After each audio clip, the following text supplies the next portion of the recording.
Team India legend Yuvraj Singh తన మనసులో ఏది ఉంటే అది చెబుతాడు. తను ఏది చెప్పాలని అనుకుంటాడో అది ధైర్యంగా సూటిగా చెప్పడం అతడి స్టైల్.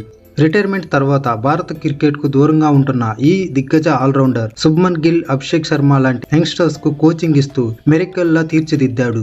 సందర్భం వచ్చినప్పుడల్లా టీమిండియా గురించి ఇంట్రెస్టింగ్ స్టోరీస్ షేర్ చేసుకునే యువి తాజాగా రోహిత్ శర్మ, విరాట్ కోహ్లీ ఫెయిల్యూర్ మీద స్పందించాడు. వాళ్ళ గురించి పలువురు అడ్డగోలుగా మాట్లాడుతున్నారంటూ సీరియస్ అయ్యాడు. టీమిండియా గత 5 ఏళ్లలో ఎన్నో అద్భుత విజయాలు సాధించింది.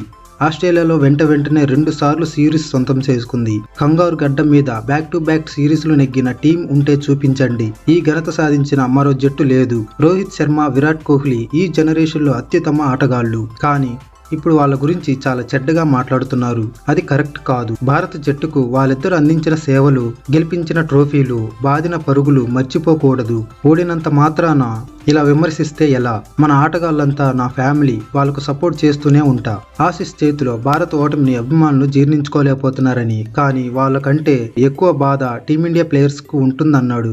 భారత క్రికెట్ కు ఏది బెస్ట్ అనేది జై షా, బీసీసీఐ పెద్దలు డిసైడ్ చేస్తారన్నాడు. ఫామ్ లో లేడనే కారణంతో రోహిత్ టీం నుంచి బయటకు రావటం, బెంచ్ పై కూర్చోవడం మామూలు విషయం కాదన్నాడు.